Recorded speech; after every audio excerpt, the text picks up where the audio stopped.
So let me welcome everybody to this Lunch and Learn, which is being facilitated by me, Mary Ann Brody. I'm the Executive Director of Crossroads of Caring and an ACPE certified educator. And today we have the privilege of welcoming Regi Carpenter. She is a chaplain at Arnett Ogden Medical Center, and she is also a professional storyteller. And right now she happens to also be a student in her second unit of CPE.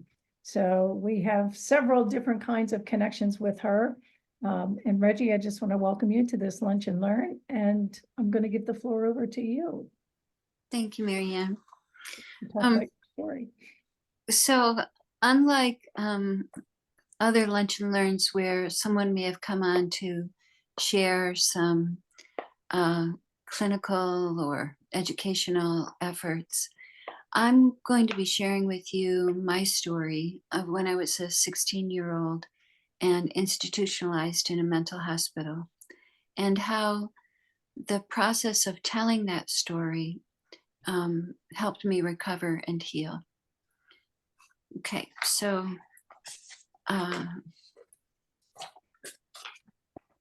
here we go.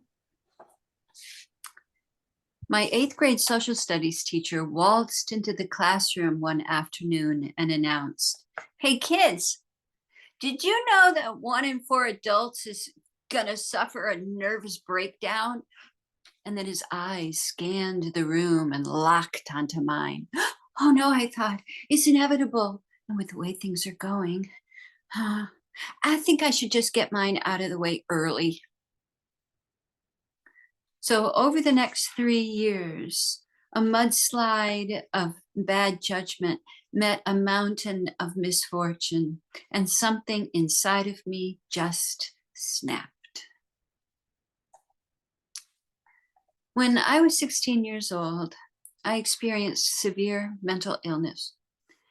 After multiple suicide attempts, my frightened parents took me to a mental hospital clinic on the upper floor of the closest medical hospital. While there, I paced constantly. I pulled out my hair. I called my mother repeatedly, asking her the same questions over and over again, not remembering that we had just spoken.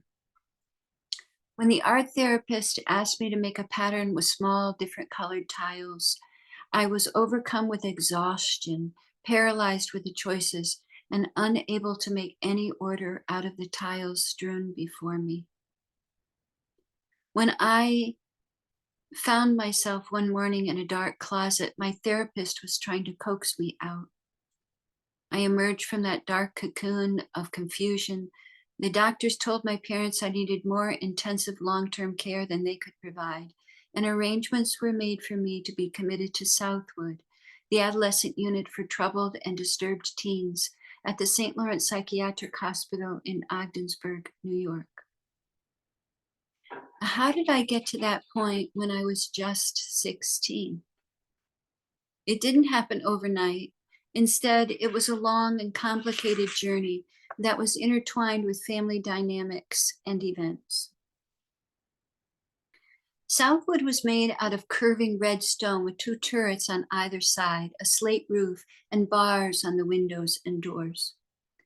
When I first entered, a pudgy attendant whisked me away from my parents and up a spiral staircase.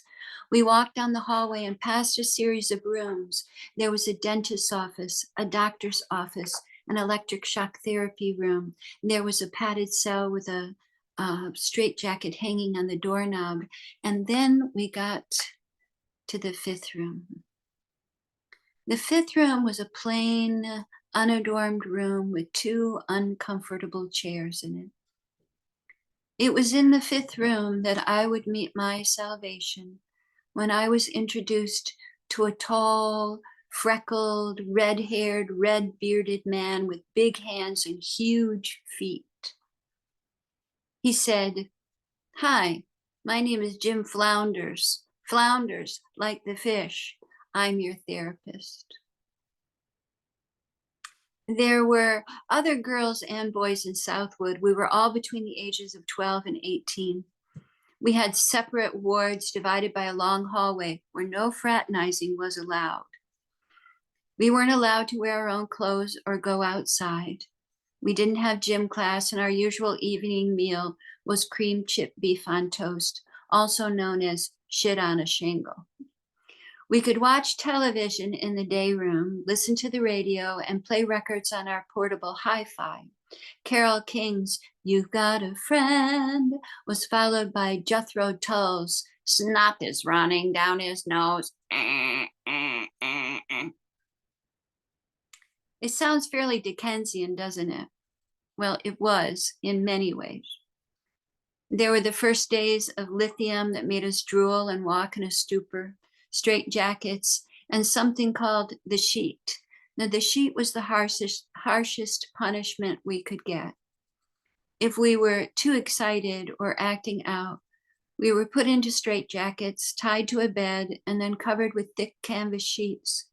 It had a hole in it just large enough for our heads. We were left in there until we calmed down, usually overnight. And yet, there were untold kindnesses. The staff threw us a prom with a local rock and roll high school band playing all the greatest hits from the late 1960s and early 1970s. We were allowed to wear our own clothes and shoes and perfume and so much electric blue eyeshadow. We could have started our own mobile park. I danced with the boy of my dreams, George. He was egg-shaped with eyes that turned in and feet that turned out. He rocked back and forth all day, thumping on an invisible drum. His love language was, "Do you like Pepsi? I like Pepsi. You like Pepsi? I like Pepsi." We swayed to the strains of Led Zeppelin's "And She's Buying the Stairway to Heaven." One of the attendants took me to a high school musical, "Annie, Get Your Gun." Annie came on stage at the beginning of the play and started shooting the starter pistol. I was so startled. I jumped up and hid behind the chair, but eventually I calmed down enough to sit and hum along to "Anything you can do, I can do better. I can do anything better than you." The attendant took me out for an ice cream sundae afterwards and bought me new underwear at the variety store. Our social studies teacher, Lori, signed a number of us girls out one day. It was a sunny summer day, and she took us to her farm, which was really a commune where they grew a lot of pot. Women walked around without shirts while rolling cigarettes and sitting around a large table. They had a big vegetable garden that sold produce to neighbors. Lori showed us edible plants and told us to go for a walk on our own and come back when we were ready. She said that strangers are just friends you haven't yet met yet. But all of us girls knew better. My therapist, like the fish, was the most remarkable person of all. He got a piano and tuned it and told me I could go and play it anytime I wanted. I loved music and singing, and he gave me the gift of creativity, discipline, and a safe place outside of language to express my feelings. Most importantly, though, was the one thing he did for me that I had never experienced in a busy family of 7. He listened. He listened as I told him things I had never told anyone. How worried I was about my father's operations, how my mother didn't want to talk to me, how I tried so hard to be good but was never good enough, how the other kids made fun of me, of my constant dieting, my love of music, my desire to go to music school, how I hated and loved my parents and how they hated and loved me. How I was afraid I would never be released from the hospital, and how I didn't know how I would live at home anymore, but I had nowhere else to go but home once I was released. The attendants, the teachers, and my therapist nursed me back to sanity and safety with small acts of humanity. Mostly, they listened.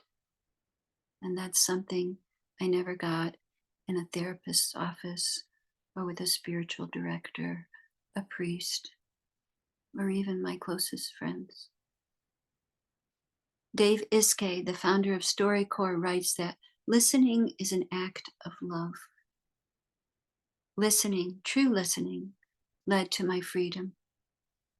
Listening told me I mattered, told me that my thoughts, feelings, wonderings, and experiences were important. Listening told me that I could pierce my shattered self back together again. For me, being listened to was an act of love that strengthened my broken heart and mind enough to eventually lead me to recovery and freedom. But listening was not enough. There was something even stronger for me to overcome before I could tell my story. When I was released from Southwood, an unwanted guest climbed into my suitcase and slipped between the socks and shirts. It was an invisible contagion that infected my parents and me. It bore into us and corrupted our identities. It would eventually blot out all hope of true love and connection. I was released from the hospital in July, and we struggled to renegotiate family life. My family and I never talked about my being gone, what it was like for them or me, and how I could adjust to being back. During the school year, my parents never notified anyone at school where I was. So when I ran into somebody I knew, that natural question of, hey, where you been, was answered with unintelligible mutterings and quick getaways. Friends had no clue where I had gone. My oldest brother said, "You were in the hospital?" My parents had been told by the psychiatrist to not visit me very much or hug me when they came, so I thought erroneously that they had abandoned me there. They felt it was their fault and mine, and I felt it was their fault and mine. We tiptoed around one another like burglars walking on potato chips. We didn't talk about it because we didn't know how to talk about it. When I was released from the hospital, something moved into our house and slept in our beds, ate at our table, drank our water, and lurked in the shadows. Its name was shame.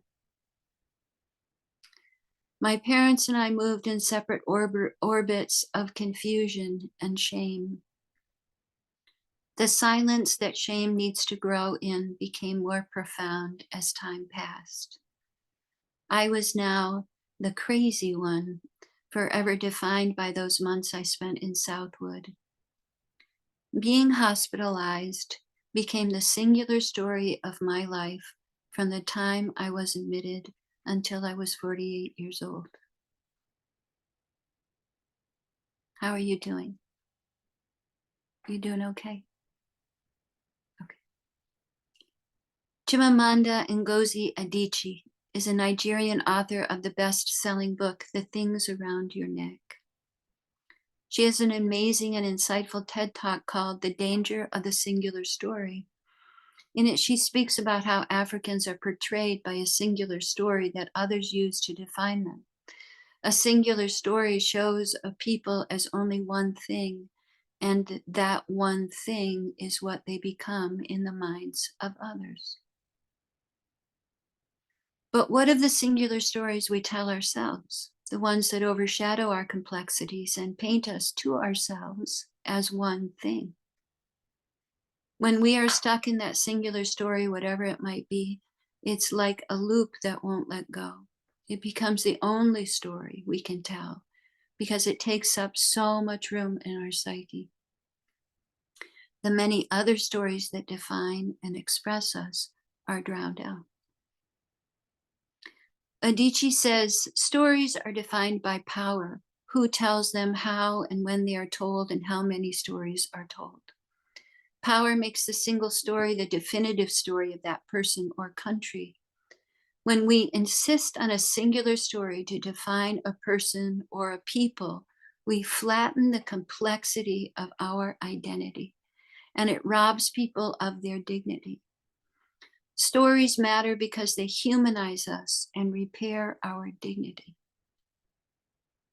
She's referring to systemic and sanctioned racism of Africans, but I believe we can also apply her understanding of the singular story to people with mental illness. I told myself a singular story about my depression. I'm irreparably broken. I am flawed. I am unable to handle life. I am unworthy of living. These are some of the stories I told myself. It's true. But some of the singular stories were told about me. Like, you know, she's the crazy one. Oh, you better watch out for her. Oh, she'll never be whole. You know, she's just not right. Sometimes singular stories are told about people with depression, and the story becomes a rut in the road that everyone drives in, never seeing the possibility of another path. So I'd like you to just unmute yourself now and say some of the stereotypes that we consider when we are dealing with people with mental illness. Like, what are some of the singular stories we tell about them?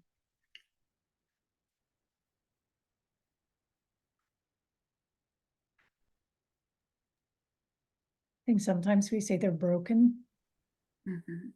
or fragile. Right.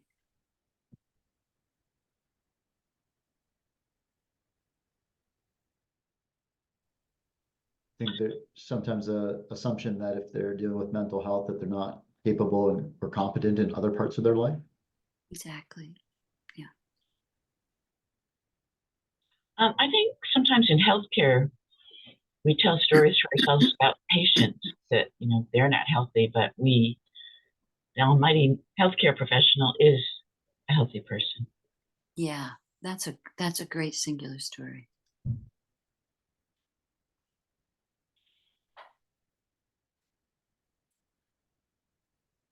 I think it kind of gets back to the I'm not like them Yeah, story. right. I'm stronger than they are. Exactly. There's something in me that's better. Yeah, definitely better. And I have the answer. Right. There's other things too that we look at, like if some of the singular stories told about people with mental illness are they don't want to get well. They just want the drugs. They want to be on welfare. They don't give a shit about their families. You know, those are other stories that are told about people with mental illness. If they wanted to, they could get better. Right. So is there anybody else who wanted to share, Ted or Debbie? It's more echoing what's already been said, but this person needs to be fixed. Yeah, right. I think we're deeply afraid of mentally ill people. Yeah. Hi, Linda. Glad. So how can we broaden our understanding of our experience? By telling our story. But this is a huge risk. The first time I contemplated telling my story was when my brother Tim was killed suddenly in a car accident. I got the phone call from my brother Tim I got a phone call on my way to work one day saying that, come to the hospital, it's your brother. My brother had been driving to work. We had had a storm the night before. His car was, he had a little Ford Focus and he hit a patch of black ice and spun out of control, went into the opposite lane. His car was hit by a truck and he was killed. But the medics, when they arrived, they pumped him full of something so that he would have some heartbeat, and intubated him and then took him to the hospital. When we got there, I met my dad there, and the doctor explained to us that he was going to be brain dead, that there was no way he would ever come back from that. And what did we want to do? Well, we knew what my brother would want, so we made that really difficult choice of asking them to stop the treatment.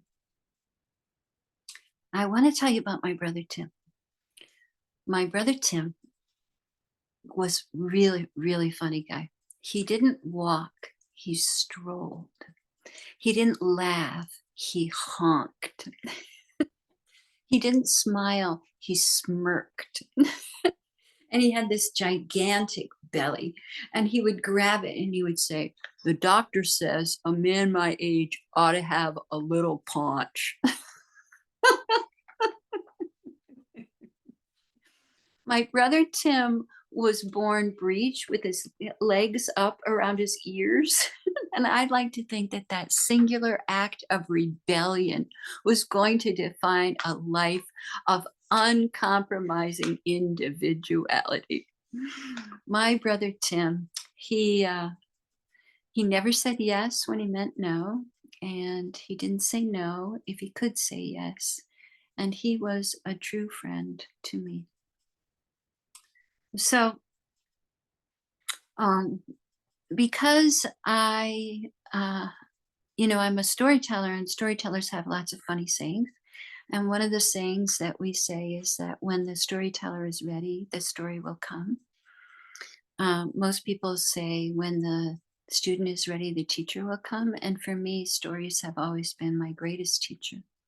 They are like my deep friends that always have something to share with me and teach me something.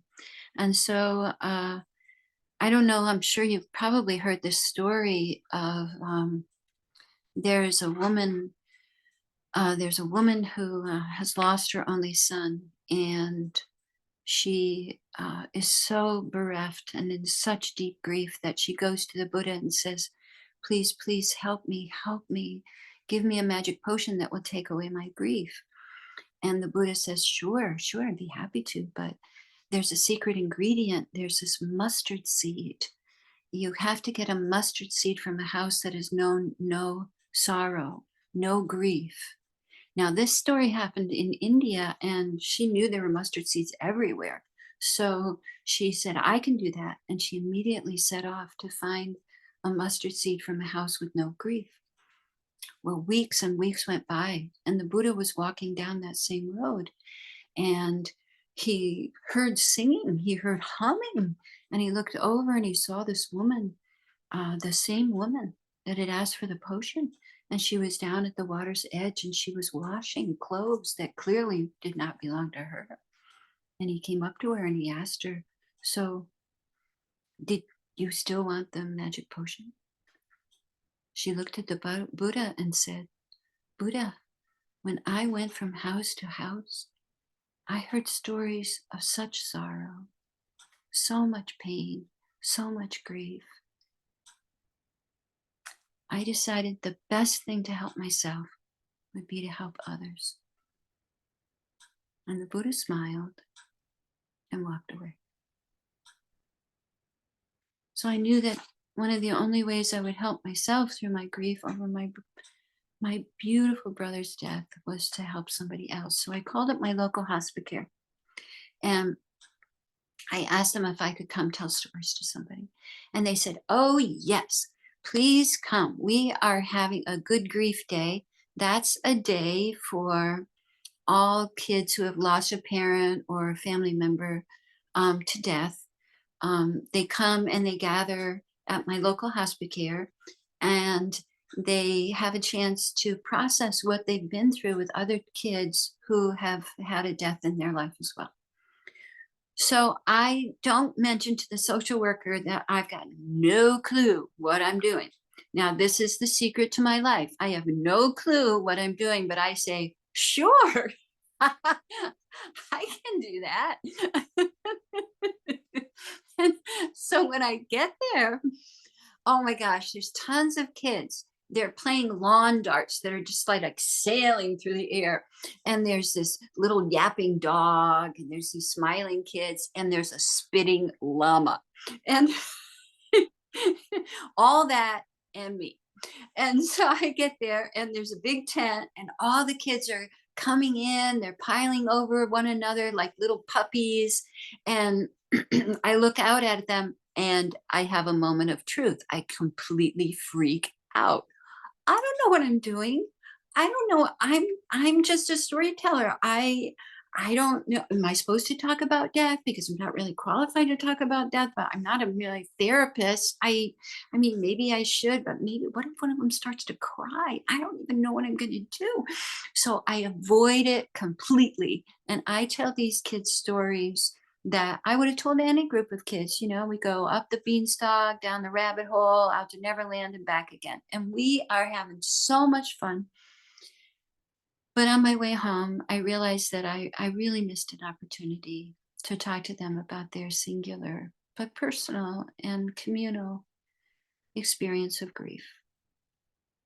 Well, I get another chance. Hospice Care calls me and says, we're having a meeting of the parents. Would you be willing to come and tell to the families? Oh, sure, sure. And Regi puts her rule into action. Don't know what I'm doing, but sure, I can do that. So I get there, and it's a beautiful summer night, really just beautiful. And we're all gathered in the main room, and sunlight, the color of pink grapefruit, is falling across everyone's face. And I have decided that I will tell a story that touches on loss.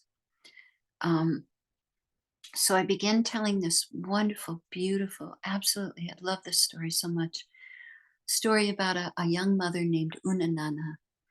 And Unanana has such beautiful children that an elephant with one white tusk and scars on its body comes and wraps the tusk around her children and swallows them whole. Well, Unanana decides that she's going to go and get them back.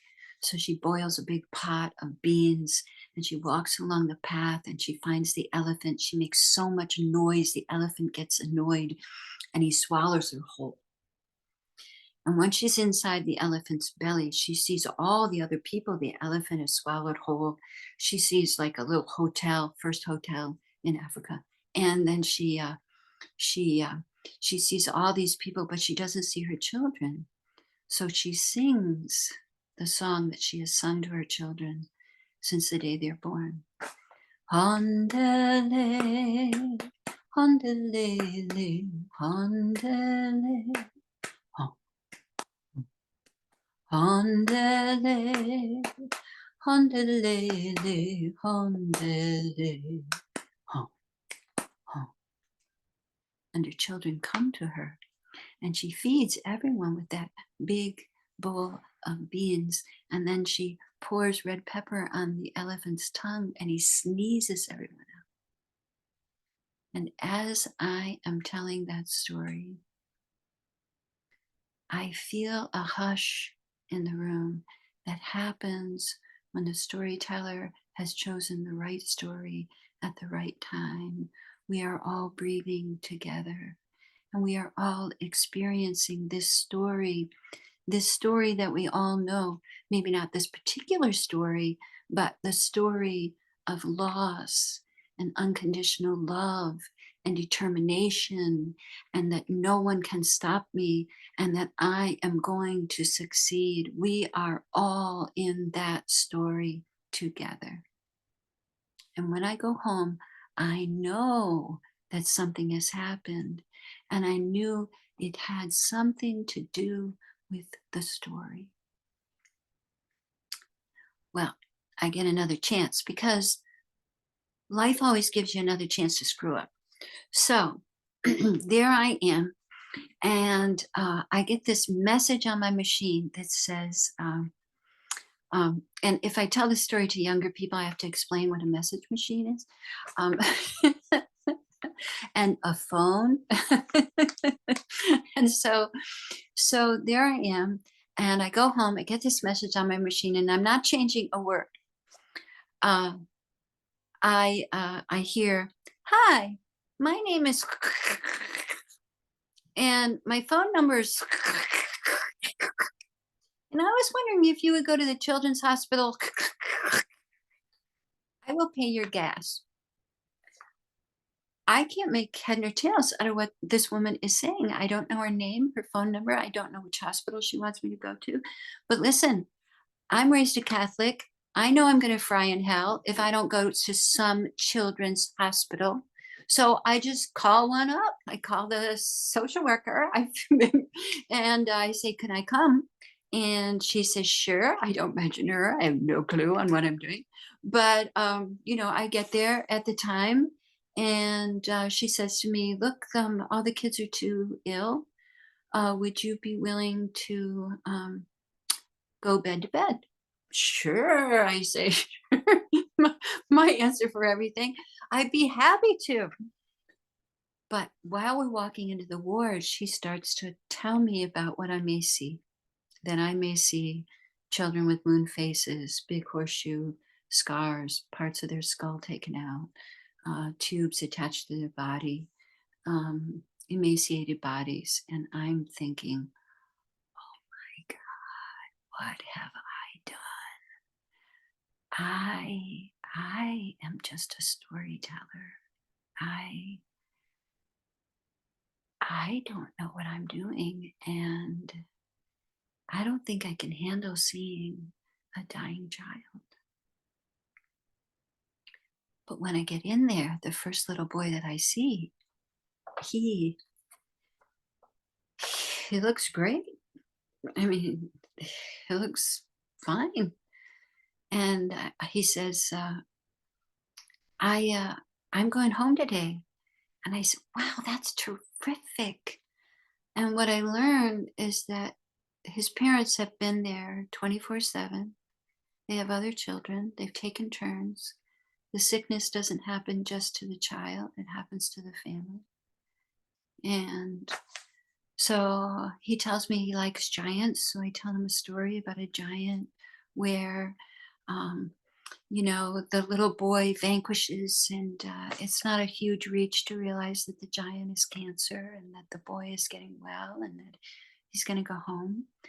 And then I say goodbye and I move to another bed. And this boy is in the foster system. He has cancer and AIDS. And he likes to drive cars. He's going to get a car on his next birthday. And so I tell him about the time my dad taught me how to drive a car. My dad went to the school of yelling, and so he's yelling at me, the other brake, and the car ends up on a ledge where I'm, trying my hardest not to put us into the St. Lawrence River. And then I turn the corner and I see a boy who's 12. And his right side of his body is paralyzed. He has a moon-shaped face. Half his skull is gone. He's got a big horseshoe scar. His face, his head looks like a pumpkin that's been smashed.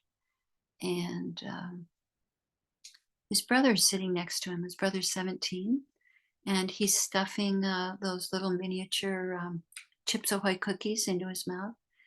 And he can't chew them, but the saliva is melting them.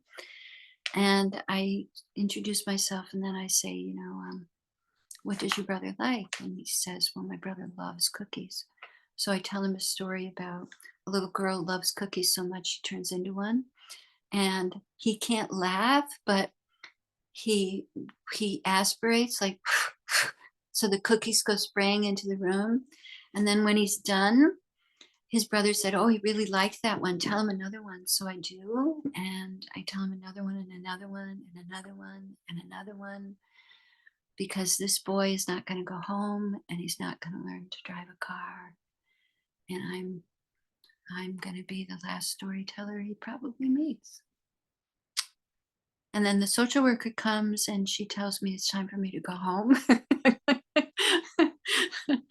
And when I'm going home, I realize that something happened. It happened during the stories, that when I was telling the kids the stories, they weren't sick kids, they were kids, and kids love stories.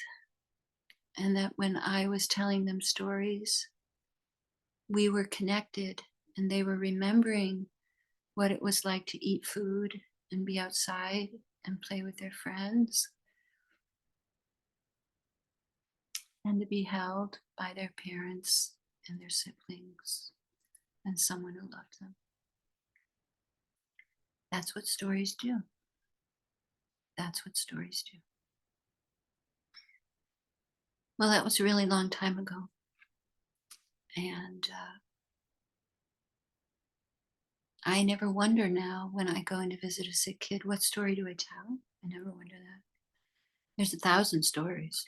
There's 1,000 stories, and they all have 1,000 variants. And the truth is, though, that I'm going to tell you one truth, and this is the truth. And you can try to push back against it, but I would challenge you. There are thousands and thousands and thousands of stories, but guess what? There's only one story. There's one story. And that is the story of love and connection. Now, sometimes we feel love and connection, right? But sometimes we don't. And when it's a sad story, it ends on a loss of love and connection. And when it's called a happy story, then we say that we have love and connection. But every single story is about love and connection. Every single one. And those kids felt love and connection. And I felt it for them. So, from that profound experience, I asked myself, what story aren't you telling, Regi? And it was the one about the hospital. I knew I had to tell that story because even though I was 48 years old, I was still 16. I had never gotten out of it. It had wrapped itself around me like a spider's web. It was my singular story. I'm sick. So finding my story was a bit like going on a treasure hunt. I had huge periods of disassociation, and the gaps in my memory, I was just jumbled and really confused. It was like my life was a sentence out of order. Like once upon a time was now time once upon. Since Southwood was a state mental hospital, I was able to gain access to my records. They arrived in the mail in a large manila envelope. I read Jim Flounder's notes, saw the attendant's signatures, the psychiatric diagnosis, and a note that read, "She's just a spoiled brat." Reading the notes was so painful because it made it real. It wasn't something I had dreamed or made up. I couldn't pretend it hadn't happened. For the first time, I saw the proof of my hospitalization. It was real and it really hurt. It hurt so much. Still, my mind was confused. When did my depression start? What triggered it? How did it happen? My memory was like a chain with knots in it. It was a big tangle. I couldn't find the beginning or the end of the chain. My memories were like scattered sailboats in a storm. They were untethered to a time and place. I knew I had to tell the story or be crushed by the weight of it. I quit my teaching job and started walking dogs so I could write more.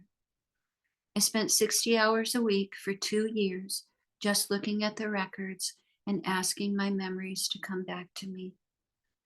Slowly, I began to piece my story together in order, once upon a time. I'm 5 and we're playing with the crutches. I fall down the stairs. I'm 9 when my father starts to go into white hot rages. He doesn't remember them. I'm 12 when the violence intensifies. I feel sorry for my father. He is lost. I am lost too. I'm 14 and my mother stops talking to me. I'm 16 when I just want out. I am going to jump in front of a car. I'm going to take pills. I'm going to hide in the closet to blight out the light and the noise and the pain and the fear. I followed my year through, then something remarkable began to happen. Memories began creeping out of the background of my mind and now started coming to me. At first one memory and then another and another until I could remember smells and colors, sights and sounds as if I was right there again. The prom. I remembered that singular story. It began to break apart. I started to remember not just the harshnesses that I lived through, but the kindnesses too. I went to a prom, the commune, the musical, reading Hamlet with my English teacher, like the fish. I asked the question, yes, you were in the sheet. Yes, you were frightened of some of the attendants. Yes, you were afraid. But what else happened to you? The pain became tempered by stories of goodness, generosity, and caring. I saw that the people in the hospital tried to love me and wanted me to get better. I saw the pain that my parents were in and the guilt they felt. I saw them as humans. I was a human. A mudslide of misfortune met a mudslide of bad judgment. My depression hadn't just happened to me. It had happened to all of us. For me, telling the story first to myself and then to others broke through the chains of shame and silence that had bound me for over 30 years and allowed me to reclaim my experience in my own words, in my own way. I wrote a 1-hour show called Snap, and I knew I had to tell it. This was the scariest thing I ever did. So now that you know that whenever anybody asks me something I don't know how to do, I say, sure.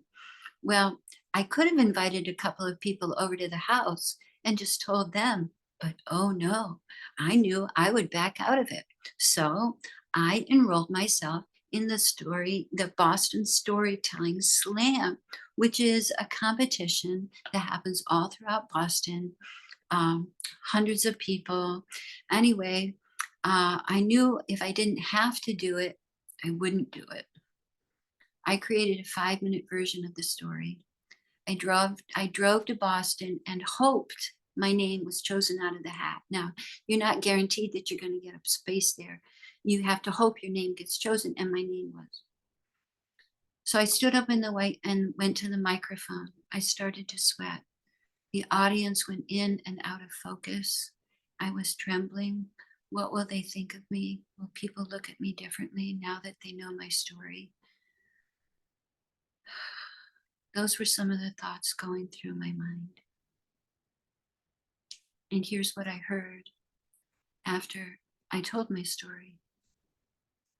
My sister was in a mental institution. My mother had electric shock therapy. I was in a mental institution. I've never told anybody about it. I tried to kill myself. My daughter killed herself. Thank you for telling your story. So how can we reverse the tide of the singular story? By the oldest form of social media, storytelling. Old-fashioned face-to-face listening and telling. As Mary Oliver says in her poem, Wild Geese, tell me about despair, and I will tell you mine. Stories about depression are about so much more than despair. That's part of the singular story. When we find a way to share our story, we discover we are no longer alone, and the shame that has been growing in the darkness of silence is brought into the light. It withers and it lies, and the lies it tells us that we are alone, different, or unworthy lose their potency. They have to step aside to make way for a new story full of complexity. That's what happened to me.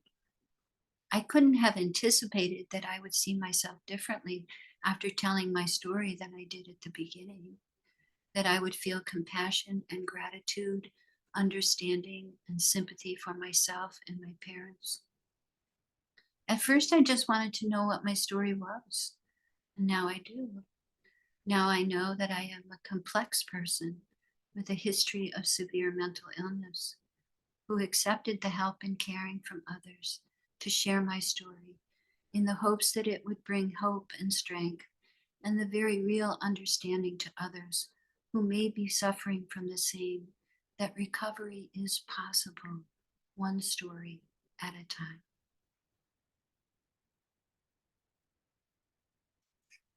Thank you for letting me share.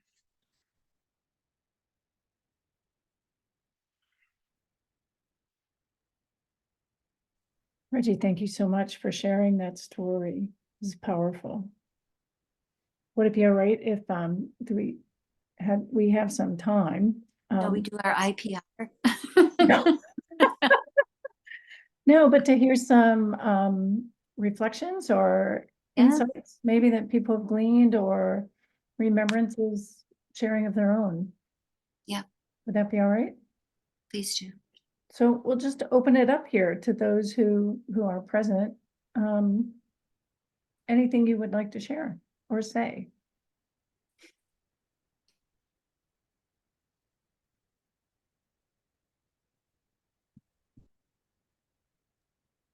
Regi, I just appreciate how brave you were today to share that story with us. And it was told so beautifully. Thank you, Ted. So thank you.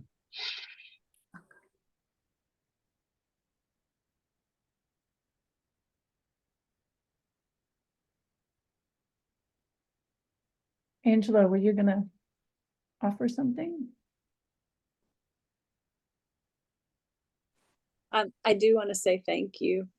Just quickly, I have to leave, but Regina, I didn't catch the very beginning of the story, so I'm grateful it was recorded because I want to now hear the whole thing. So I just want to thank you, and I resonate a lot with storytelling as a teacher. I'm a teacher, and as a teacher and a writer, I tend to do storytelling, and I haven't really thought about it in the context of spiritual care, which is also kind of a new field for me. So you've really opened something up for me today, and I so much appreciate it. Thank you, for Anne. being here. Feel free to contact me anytime. Okay. Thanks. Joanne?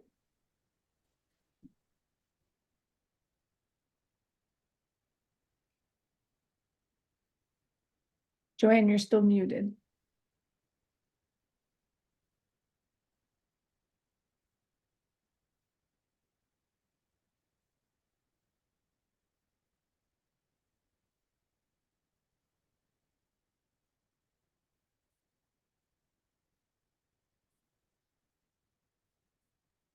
Okay. All right, while she's looking for the unmute. One thing that I was thinking about a lot, Regi, as you were talking, Dan Siegel talks about narrative integration and how important narrative integration is to our wholeness, to our wellness, which is really all about being able to sequence your life story. And Yes. to have the different aspects of it lead one to the next, to have some meaning. Yes. And meaning to your life. So this whole idea of telling your story, being able to put it together, and I'm thinking about even after traumatic events, how people retell the story. Sometimes they just keep going over and over and over it again, remembering different details or different aspects of it, because they're trying to make sense out of it. Yeah. Right. And how important that is to them to be able to make sense out of what just happened to me. Exactly. And that's what happens when we experience trauma and grief, is that we really, the mind is like, is like, you can't, it's a record that's got to skip. And so there's some really easy things to do with that, which are tell the story from like the fish's point of view,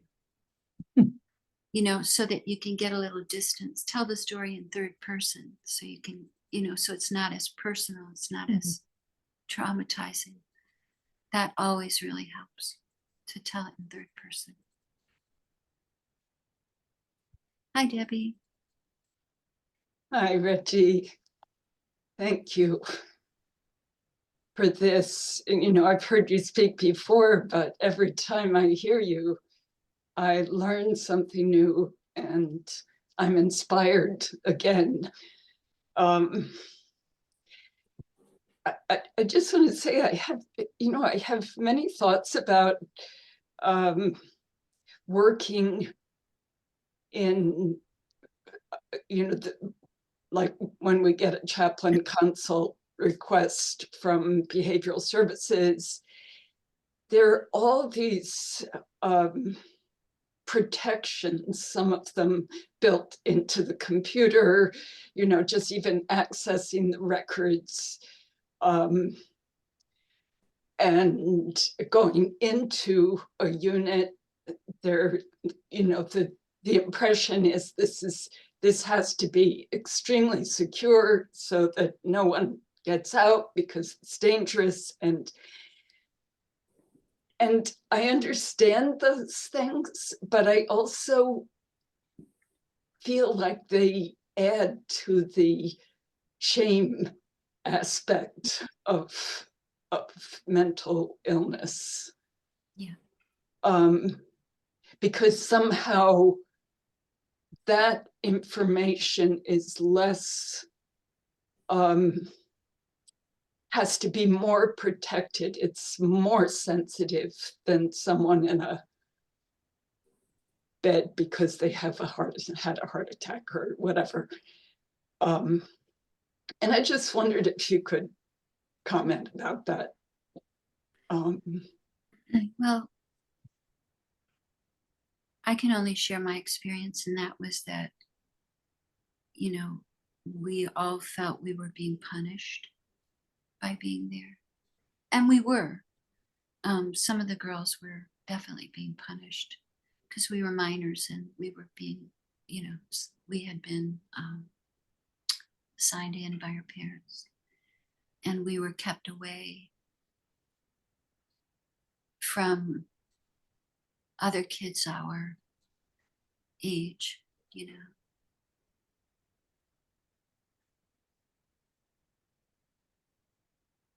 I don't know that they're,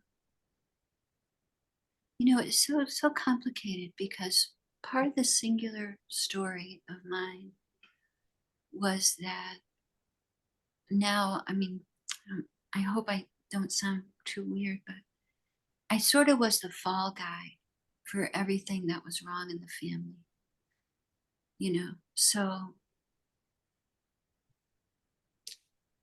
that became,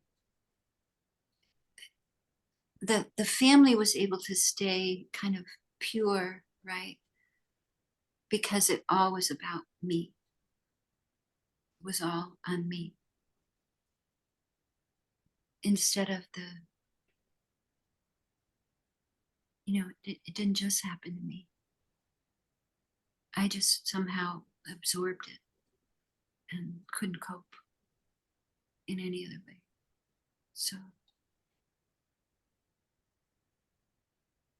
but it was remarkable that because it was a state hospital, I had access to my records. I'm astonished by that. Absolutely astonished that you could read the notes of your therapists and people. I still have. Amazing. Yeah. I was a little taken aback by "she's just a spoiled brat" comment, which I was, but I was also really, really messed up person. Yeah. I'll tell you, as I was reading this, my hands were shaking so badly because when you craft a story, it's highly, highly edited, but this is the story behind that story. And even this is highly edited. But to actually talk about it is still very, very scary. Yeah. Well, we're just about at our time, Reggie. Yeah. But I just have to say, the idea of stigma and shame is still so big in our culture. Mhm. I was astonished when you were talking, when you said you came home and an older brother said, you were in the hospital? Like, they didn't even know in your family, like they didn't even talk about in your family what had happened to you. And you were gone for a while. I was It's not like fine. you were gone for a day or a week. You were gone Yeah. for a long time. Yeah. And when we don't talk about things, and Deb, as you were talking about the charting and how closely things are monitored, there's a reason for that, but it's in some subversive way, it feels like it creates a culture of secrecy Yeah. that really needs to be broken down if we're to ever get out of this culture of shame and Mhm. stigma around mental health issues and mental illness. And to break out of this singular story that you Yeah. are teaching us about. So thank you so much for being here and for sharing yourself and your story and the impact that story has not only on you, but on other people. No, thank you. Thank you to everybody for coming. Appreciate it. Thanks everybody for being here. Our next Lunch and Learn is on May 16th, and Russell Seiler Jones is a retired ACPE educator, and he is going to be talking about the science of empathy and polyvagal theory for anybody who would like to sign on. So I hope you'll be back at some point, and maybe you'll join us on May 16th. Thank you. Bye, everybody. Bye-bye. See you soon. Thank you, Reggie. You're welcome, darling. Bye-bye.